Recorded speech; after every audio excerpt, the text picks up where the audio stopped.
Webinar 5, we've been running through 4 different webinars already. I can't believe we are busy with the 5th webinar in the gas series. We've talked about the bigger picture, we talked about prices, and we talked about lessons learned, and a lot of different aspects that we have touched on. Now, if you're interested in the history and how we've been building up these gas webinars, remember to subscribe to our YouTube channel. All the previous webinars are available on our YouTube channel with additional Q&A sessions that we've recorded for you to see the questions that other people has asked. Now, today's webinar, very interesting topic where we're going to talk about replacing natural gas with methane-rich gas. Now, Sasol plans to direct some methane-rich gas, a synthetic gas produced at its Secunda operations, into the gas network to assist with this impending gas cliff that we've been talking about from webinar 1. Now, Sasol is currently the only supplier of natural gas in the Romco pipeline, which supplies gas to many of our industrial users. Now, this alternative could fully replace natural gas, but let's get the expert to talk about that. And I'm very excited to have Dr. Jaap Smith joining us today to tell us from the horse's mouth what Sasol is planning, how it will impact you, and what you can expect. Now, Dr. Jaap Smith is a Senior Manager of Gas Infrastructure Development and Management at Sasol. He has extensive experience in the energy sector. He has been instrumental in advancing Sasol gas infrastructure projects.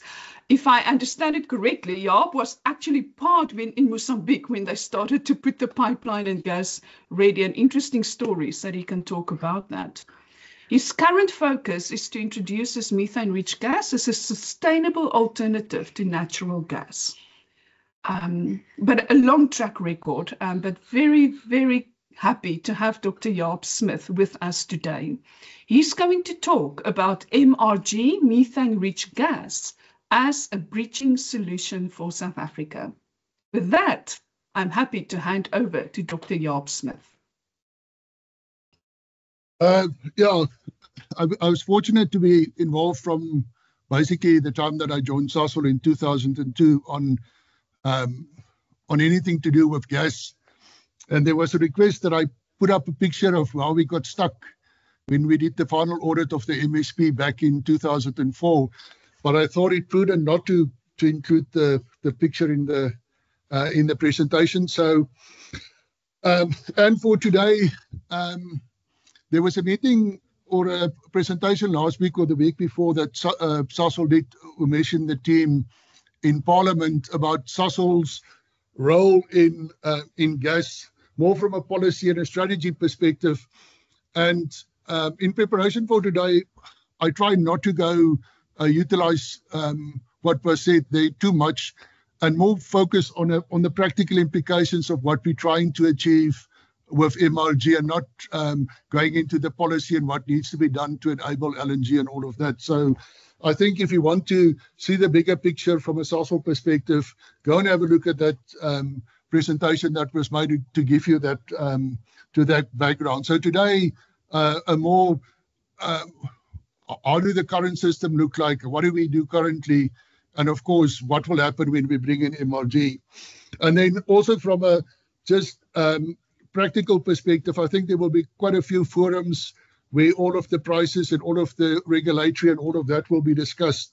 So for today, if we can skip that portion, I think there will be ample time in the next couple of years before we implement that, we have the price discussions, that we focus primarily today on how do we bridge from what we currently have, like Wilmien said, bringing gas in from Mozambique to MRG solution, and then ultimately to a sustainable future in gas, either it's LNG or in the longer term indigenous gas. So if we start off with the gas story, I think it's good to start off in the beginning. And Sasol Gas was formed back in 1964. Gasco was formed, and the main driver for that is to sell hydrogen-rich gas to the market. So that started, I think, if memory serves me correct, early in 1970s. And during the years, the pipeline network grew. First, a pipeline was built to Springs. Then later, there was a 130-kilometer pipeline built from Secunda to supply methane-rich gas into Mpumalanga. The pipeline network was extended to Pretoria. And for the first 20-odd years, we only supplied hydrogen-rich gas. And then in 1994, Sasol started supplying MRG into Middelburg and down to KZN. But as you will see in the slide, every time that we change the spec of the gas or introduce a new spec, that came with a significant capital investment. And then the big one, and also the volumes, of course, every time increase, was around 2004 when we introduced natural gas into Zone 1. So for 30-odd years, Sasol did provide hydrogen-rich gas to the markets. But from 2004, we only supplied MRG to KZN and SWM and natural gas into Zone 1. That is basically Secunda, Sasolburg, most of Gauteng, Northern Free State, so the inland market. Well, Wim said Sasol is the only importer of natural gas into the country. That is not 100% accurate. There's other small entities, big entities that bring in small volumes of natural gas into the country that, of course, are also being transported by Romco and in the Sasol gas pipeline network.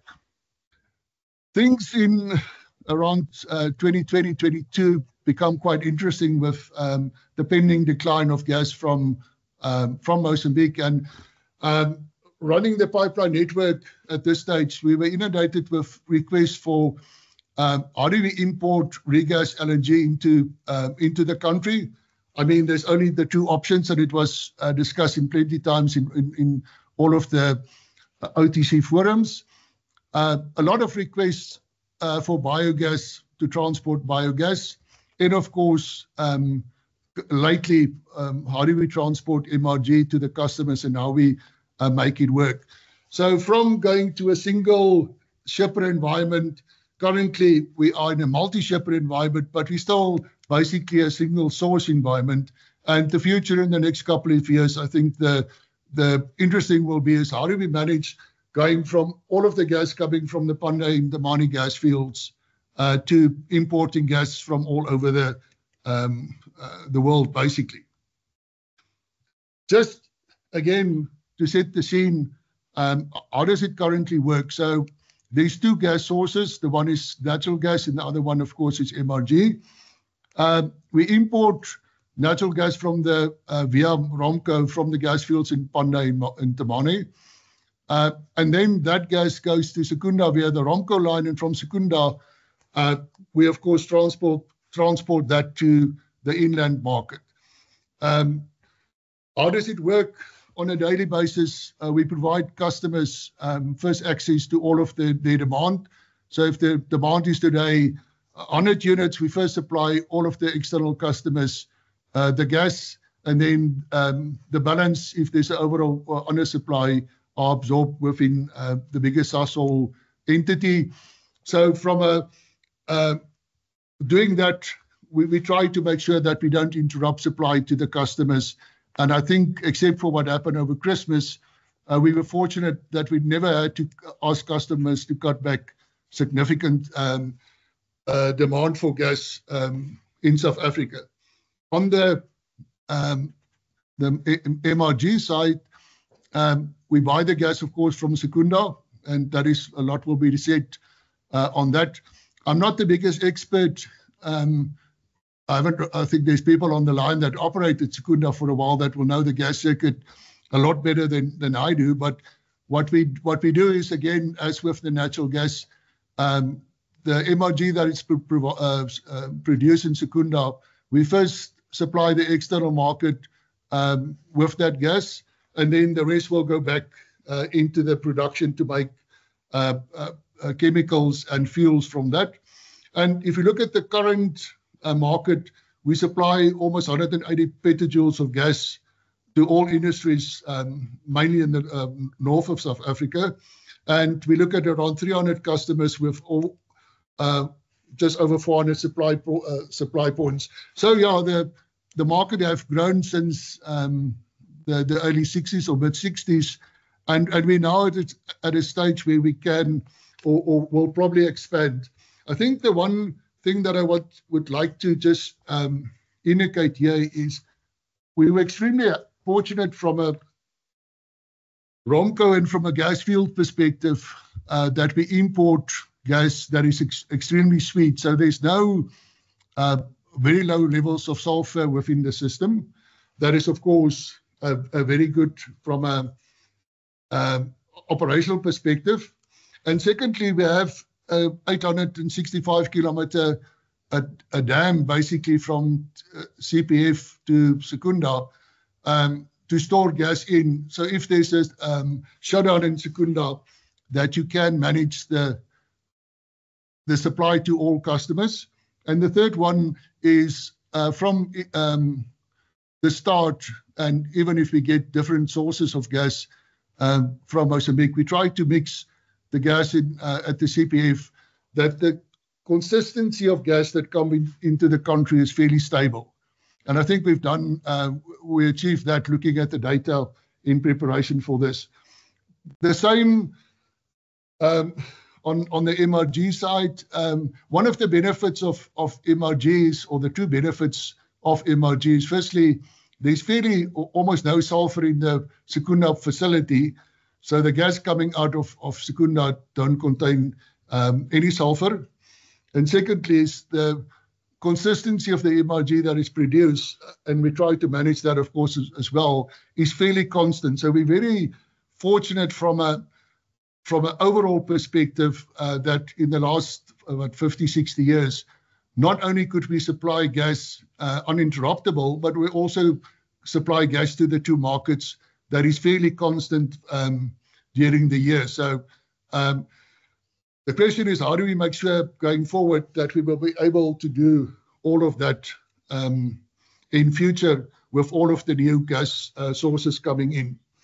And then on the last point, before I go into the real reason why we're here today, is just remember all of the pipelines, if it's now ROMCO's, the TPL pipeline, Transnet's pipeline, or the Sasol gas pipeline network is open access.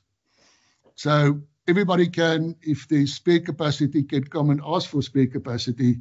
And Sasol or all of the owners of the facilities should provide access if it's technical and economically feasible. So just from an overall perspective, just keep that in mind. Okay, now we start with why we're here today. And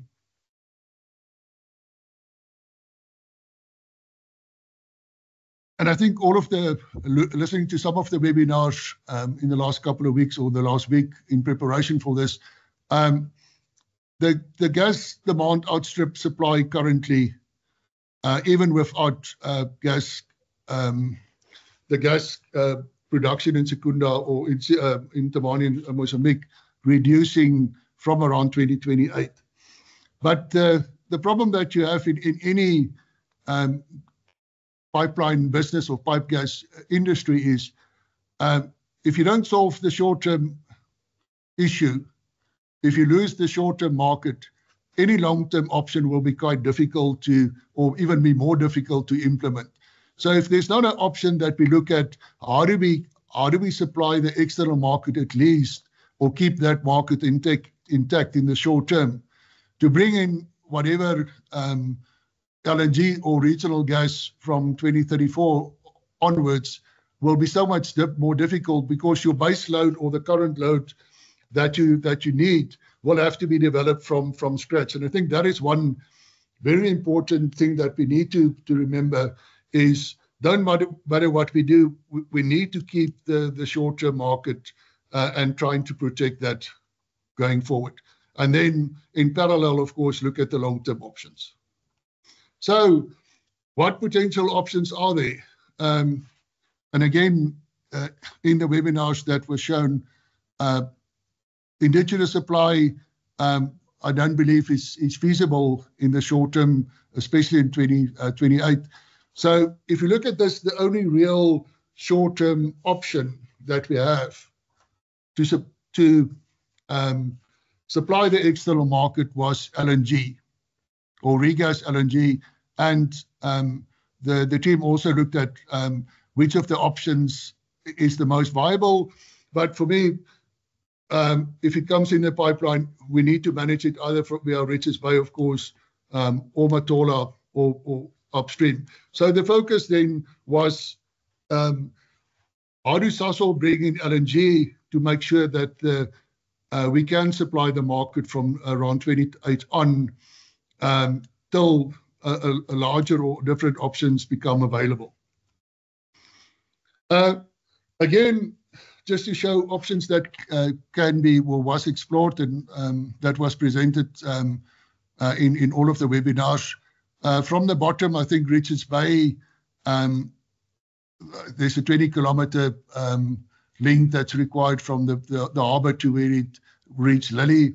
Maputo, a little bit further, and connecting into Romko, they do have its benefits. And then in Nesoro, more to the north, also where the pipeline is quite close to the coast. So there are options of bringing in LNG into the country. So the first is, before we go to the demand side, or what do you do with the LNG, the first one I just want to highlight quickly is you also need two things when you transport it. Can it be done on a uninterruptible basis? And the second one is, can we do it in keeping the energy content or the composition of the gas quite stable for all of our customers to use? So I thought of just putting this on, including the hydrogen-rich gas in the presentation to show when we started, the energy heating value was around 20. I mean, CO concentration, CO2 concentration is quite high, and we run that and supply that to the market for around 30 years. So just to keep that in mind of where we started off. Then MRG, what I tried to do is I showed the heating value range that is in the spec, but the spec is so wide, there's a big difference in running the pipeline network at 33 versus 38, and you need to be consistent. So instead of using the spec in the slide, I thought of, okay, what is the last year's energy contract from a methane perspective? And the same I did with natural gas. And then I went and looked at what is the spec of regas LNG. Like I said, we were inundated with companies wanting to bring in LNG via the different ports. So I took some of that data and just put in here to give a good indication of the flexibility that is in the spec of each of the potential sources of gas. And the one thing that is, for me, was quite startling in the beginning was I would have thought the range of the heating value for LNG would be a lot smaller, but the range is quite big, and even the range of methane above 85%. So there would have been a lot of work that need to be done to make sure that we can blend whatever come in from LNG perspective with the current sources. So if we're talking about LNG coming in today, or we're talking about MRG into the network, the discussion on heating values and how we're going to operate the facility need to happen, but just to put all of that in context. And I think this is where the discussion for today then starts, or the crux of it is, so Sasol was looking at importing LNG or RLNG to coincide with the decline in supply from Mozambique. This was, for it to be economical and working, this had to be anchored by gas to power. And the longer we continue with it, the longer we realize that there will be a delay in gas to power, and to try and make it economically feasible and sustainable. It's the timing of bringing in LNG with when gas to power will become available poses a significant risk to the project. And at that stage, we thought, okay, what other options are there from a Sasol perspective to supply and maintain the external market, while in the background, the import of LNG are being continued to be explored. And of course, MRG, the option of MRG came onto the table. But if you take more MRG out of the gas loop in Secunda, of course, you do cut production of fuels and chemicals. And to make sure that Sasol can sustain the market while other gas to power opportunities are being explored, this decision was to put a 2-year MRG supply onto the table that would ensure that we can supply the entire external market with gas till, and maybe a little bit longer if it's technically feasible, till, of course, big gas to power that will be, or LNG that will be anchored by gas to power came into effect. And then, of course, and on a later stage when indigenous supply came into also into play, that we can see how we extend from where the plateau is as a bridge to long-term LNG or other sources. So from a practical perspective, that is the proposal that Sasol put on the table. Do have benefits. All of a sudden, we don't need 15-year contracts. We don't need take or pays for 15 years. We don't need guarantees. So from a day-to-day operational and big companies that got contracts with Sasol, what will change when we change from natural gas to MRG?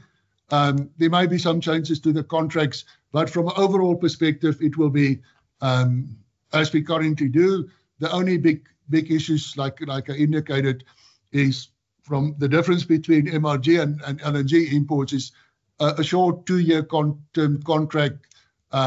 There's no take or pay and all of that, of course, that you need to continue. The price, unfortunately, will have to go up to recover to be cost reflective of the impact that the taking out more MRG will have on the operations in Secunda or the profitability of Secunda. And of course, the other thing that I want to discuss quickly will be the energy content or the composition of the gas that you will get going forward will change from what we currently have. Okay, so the one thing I just need to highlight is when we change from natural gas to MRG, the MRG spec will change, or the composition of MRG will change. So all of the customers in KZN that already get MRG, remember, it's not only the natural gas guys that will have an impact on the spec. We do believe there will be an impact on the overall MRG spec. So from that, you currently get the guys in KZN MRG around 37 joules per normal cubic meter. When we take more MRG out of the gas loop, that will increase, and so will the argon and other elements decrease in the new mix that we will, or the new MRG that we will supply.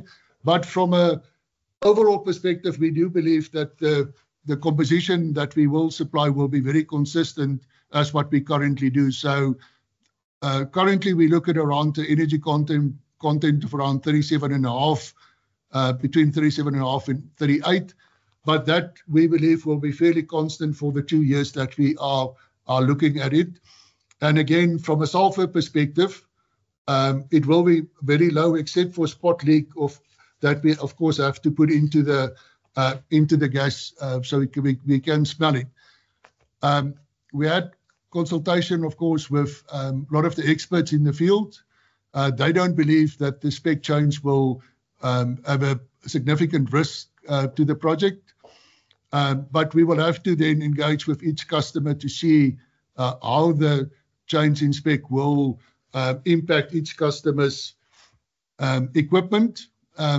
There's two sets of customers, of course, customers that will use the gas for heating. So there will be a burner. It will impact the burners. From my understanding is in many cases it will just be a setting on the burner that you have to change. But as the project progressed and what we did back in 2004, we will engage with all of the customers to make sure that the gas that we put into their facility, that of course the infrastructure on their side can take it. The second portion of customers is of course customers that use the gas in their process. And there we also are starting engaging them to say, you go from a product with no argon in, for example, where there's probably 1.5 or 2% argon in. Do the innards in the MRG impact your process? And we need to evaluate that and see how we deal with that going forward. So from a customer engagement perspective, some of the customers, the bigger customers, we're already engaging and see what is the impact of the MRG on the equipment. I think you can read that, but I would like to conclude. And there's a lot of customers when I looked at the names that joined today. So what is the message from a Sasol perspective on MRG? I think the first one is there will be gas post 28, and we will be able to supply gas at least till mid-2030. So from that perspective, there's a solution on the table that will extend the current plateau from around mid-2028 till mid-2030. And in the background, these projects ongoing to see if we can extend that further. But to put the concept on the table, I think it was important that we understand the time frame that we can supply the MRG. How much will it cost? Like I said in the beginning, I think there's a lot of consultation that will happen, and that will start in the next couple of weeks with both the regulator and all customers, and say, how do we land on a price that is not economic harmful to Sasol in the short term, and all of this is of course like either to enable LNG on the long term. But from a commercial perspective, like I indicated, the contracts will be probably very similar to what we currently have. No take-or-pays and things like that you need to deal with. The other portion from a customer perspective, okay, you will have gas. How will the gas look like? I've tried to give you an indication of that we don't believe it's a significant change in the composition of the gas that we want to supply. But we will work as we did back in 2004 with all of the customers to make sure that the gas that we do supply, that the equipment can handle that gas. And as we did in 2004, try to make the transition from natural gas to MRG as seamless as possible. I think that is the whole plan of the project is, okay, there will be a small change, but how do we make sure that, of course, don't impact the customer and have the least impact in your operations. But to conclude, what is the hidden benefits of MRG that you can't really put on into a slide? Considering the time and what it will take to get alternative like LNG and MRG and gas to power online, the biggest benefit from where I sit from MRG, it gives us a 2-year period or a window where we need to carefully as a country and as Sasol and as all customers evaluate what alternatives are there that we can make the right decision from a sustainable perspective for both Sasol customers and the country, and that we're not again forced to make decisions because of a schedule, but from a strategic perspective. So for me, one of the big benefits is it does buy the country at least 2 years to bring in alternative energy solution. So with that, Wilmien, I think I can stop sharing and we can have the discussion or the panel discussion. Thank you, Jaap. What a vault of information out there. I see some questions. Can we share this presentation? We're not going to share the raw presentation, but again, the recording with Jaap's presentation will be made available on YouTube. Attendees, you would see that if you are a regular attendee of the webinar, you'll see we do it today slightly different. Normally, we would like to have 3 speakers in a Q&A session later on. Because this is such a big topic and we want to hear as much as possible from Jaap, we've done it differently. We gave Jaap a longer time period to present, and then we're going to have a small OTC, put it in context speech just now, and afterwards we're going to have a panel discussion where we're going to handle all these questions that come in and talk about the different viewpoints around that. With that, it's a privilege to introduce my colleague who's going to give us a review, put it in context, a quick OTC interpretation of what we've been seeing today. Mr. Andries Rautenbach, he has been one of our presenters previously. Andries is a highly experienced consultant here at Owner Team Consulting with a rich background in the energy sector. His core strengths lie in translating strategic plans into practical, sustainable solutions. With that, I'm going to hand over to Andries. Thank you, Andries. Okay. Thanks for the brief opportunity to just, I suppose, reflect a bit on the opportunity that Sasol has brought to the table in terms of what we at OTC call the very dynamic landscape or gas landscape in South Africa, and then how we looked at it even before the announcement of MRG that provides this bridge. And I really need to emphasize the bridge that Jaap has referred to, not the final solution for gas supply into South Africa, but certainly a window that has been bought for us or which is on the table that we can look at. So I've got very short thoughts. So not to apologize about this particular slide because it is a busy slide, but those of you that actually have been following the webinars from the beginning, you might recall that we actually showed this particular slide right in the beginning. So it's not that unfamiliar to you, but some of the people have not seen this. So I'm just going to spend a quick minute on that. So what OTC does is we say we track the gas landscape, and we say it's a dynamic landscape because it certainly is at the moment. But then you have to say, how do I make sense out of this in terms of the supply? And Jaap has mentioned that we have got on land or onshore supplies that are under development. And then we have this pending gas cliff, which is coming at us.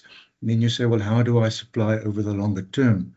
So what OTC has done for the past 2.5 years, we've been tracking this and engaging with the market itself to understand when some of these opportunities might actually realize, and does it present a feasible or a practical supply of gas to South Africa. So this is a typical 4x4 matrix, and those of you that do scenario work will recognize this is a typical approach that we use when you start looking at various options or in terms of different scenarios. But to give you the short and sweet of it, so you can see on the right-hand side, we sat down as OTC and we said, well, what are all the potential opportunities for supply in South Africa? And you can see from number 1, where it's LNG from Kinetiko, to 11, number 11, which was the MRG from Secunda. You can also see the Richards Bay pipeline, LNG via or regasified LNG via the pipeline. Waterberg is there, possibility of Rovuma pipeline, etc., etc. And even number 16 shows you Karoo shale gas. But what you then try and do is you try to see, where am I currently, or where would it be in 2028? And that's actually the green block that you see there. So if you see any particular thing here, that's currently where that is. So if you look at the MRG at that point in time, we said, well, it will actually disappear when we did this study first. And now it's actually more on the table. So this would actually not be there in 2028, but up to 2030, you'll see a movement over time on this. And you can look at the various supply opportunities that we've got, and then you say, well, will they actually realize? Then you stand back from this and you say, well, sure, there's a lot of opportunities in this left quadrant. But you also then start saying, well, will this provide the opportunity in terms of the volume and the pricing for South Africa or for the industrial clients and also smaller consumers? And you'll see we've actually named that what we call a choked survival scenario or quadrant that we looked at, which says to you, it should actually tell you that, well, it's kind of difficult in that world. And if you look at some of the probabilities, which is the number that we've put to some of these things, and it's an estimate which we look at, obviously, when we engage with our customers or the market, we get a sense of when these things can actually realize, get to FID and actually go into execution. You can see the left-hand quadrant below is actually a kind of difficult world. As also the right-hand quadrant, where you look at higher prices, which is on the horizontal scale. You see it from $4 per gigajoule to up to $20 per gigajoule. So the world of gas at the price of $4 to $6 per gigajoule, we should be realizing that that is a world that is ending or is about to end. And Jaap has also mentioned, and in all our webinars, we've indicated that there's not a discontinuity, but there's certainly a change or a jump in what we will be seeing. Whether you look at LNG, whether you look at MRG, which would potentially coming into the line, there is a change that customers or consumers will be facing. But it's not all bad. I mean, if you look at the two upper quadrants, you can see we call the one what we call New Dawn, and that's where you actually have over the longer term. And Jaap has also referred to that, where he says, then there are other opportunities. And then you can now start speculating, and it becomes really a bit of understanding what the willingness of industry and also government is to facilitate some of these longer term supplies, or multiple governments to supply gas from Namibia, gas from Rovuma, etc., etc. So that is what we showed initially. The interesting thing is to look at where we are now, and we have, just for purposes of explaining it, consolidated it a bit. And we only focused on, in this particular slide, on the Gauteng market, but it does illustrate the work that we do in terms of how we look at what can become available. The one thing which I see is a bit awkward here is the yellow that I've indicated there should actually be on a number 11. So I apologize for that. But then you start saying, well, okay, I see all these opportunities and I see the onshore gas. I hear about the LNG coming in. But what can actually realistic happen by 2030, 2033. Jaap also showed a number of about 2035, and we get numbers in the market from varying from 2030 to 2035. And then you start seeing once again a situation where there's also, you end up in this particular quadrant where the immediate or the shorter term, and what I define as medium to short term, is about 5 to 7 years, that you see, well, there's a shortage of gas, and no matter how hard we try or how hard we push, not to saying that we shouldn't try, there will still be a shortage. The one thing which obviously now, and I've highlighted it specifically that way, is even though we struck out the ones that we thought will not be able to become available by 2030, 2033, and when we did the work prior to the announcement of Sasol, you can see the MRG from Secunda was also, we said, well, that was not an opportunity or a possibility, and certainly Sasol has now really made number 11 again available, and that opens up significant possibilities, or at least bridges the shortage that we are going to be experiencing. I've also done the other thing and this is my last slide, to just show you what we said initially, and how some of the things are changing, and also highlight possibly some of the concerns, or one or two of the concerns that we are noting. So on the first bullet, you can see there, we wrote, when we did the first portion of work, that we don't see a real clear route to avoid the gas cliff.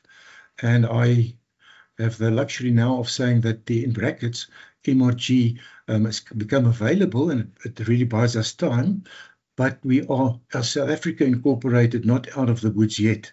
And most of the speakers in all the forums that are that we are attending, and the webinars that are being held, many people actually echo this, that we actually have to get a long-term solution on the table. Then obviously isotainers and semi-bulk imports are already, it's a real possibility, and you can bring them in, but you're going to be paying a bit more, understandably so, because there's a lot of working capital, etc., that's in there. To emphasize what Jaap has said, really baseload power stations is the anchor for Richards Bay, and even possibly for Matola, and we cannot dispute that. And then the third bullet there actually talks about, well, whether we like it or not, to get financial decision on LNG imports or the FID, it's going to be difficult. The other thing which I think Jaap didn't highlight as much, even getting the molecule onto the land-based port. I mean, there's significant capital, and we're talking millions of dollars to actually firstly look at the working capital there. Then you have to build a terminal, and then you have to get it into the pipeline. The other one which I've highlighted is, and I'm really expressing, it's an expression of hope, that when we initially engaged in about 2023, we started doing some of this work. OTC has been doing it for many years, but certainly when we did this particular study, we were concerned that, well, how shall I put it eloquently, that the industrial gas users, and also what's big and small, were oblivious to the fact that there's really a change actually happening. We are certainly experiencing of late that there's much more awareness that the consumers are concerned about that, and that there are plans being made to do that. I am still highlighting it though, because we picked up some of the notions that, well, Big Brother Sasol will always be taking care of us. And that was a concern to us, to say, guys, you actually have to realize that there's a bit of a change in the world. Demand, not to elaborate too much on that, obviously it's a function of price. We have done studies to see, well, what would be the potential drop-off or decline in customer consumption, and also switching costs. So we've looked at that, and you can see the different, the next point speaking about existing pipeline gas users and then small gas supplies. We do see different market segments developing.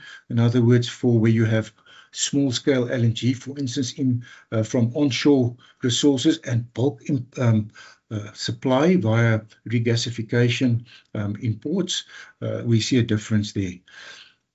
One thing which I also would like to just point out, when you look at a matrix like that, or when you as a company or as a consumer look at your options, it's not a cookie cutter approach. You actually have to look at what we call the key variables or the key driving forces that affect you as a company.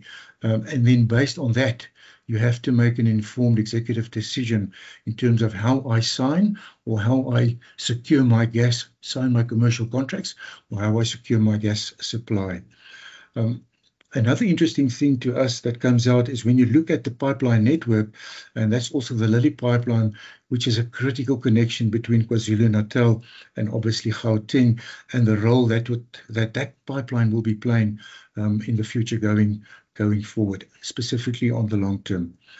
Jaap has also briefly mentioned that, and I'm overjoyed to hear that they are engaging and due processes being followed, but certainly regulation or the regulator could have a tremendous impact on how we go forward and secure the gas supply over the longer term. And there I want to emphasize what Jaap said. So Sasol has given us a bridge or a window, and we actually still, as a South Africa or as industry, have to work to actually make sure that we can secure options for longer term supply. Otherwise, what we've seen is that there will be and Jaap has mentioned that you have to protect the local market. Otherwise, we're going to see a problem over the longer term. Wilmien, colleagues, I think that's it from my side for now. So I'm going to stop sharing. Andries, thank you very much for that, putting it into perspective and that opinion that you have on the presentation. Thank you, Jaap. Thank you, Andries, as our two official speakers for today. Insightful and lovely to have heard from you. This is the end of the first part of the webinar, as I explained. So before we carry on with the panel discussion, I just want to tell you about the next webinar. So 10 July, we have webinar number 6, where we're going to look at the emergence of small-scale LNG that we are investigating. Now, we've heard today Sasol's methane-rich gas will be a short-term solution for the impending gas cliff. But what is a longer-term solution? And one of the longer-term solutions is the emergence of small-scale LNG. I think you can also remember in one of the presentations, Freek showed the spoke model that he had, that small-scale will work with. And we're going to focus a little bit more on our attention on that. So I do hope that you're going to register and join us for the next webinar as well. With that, it's the end of the official part of this webinar.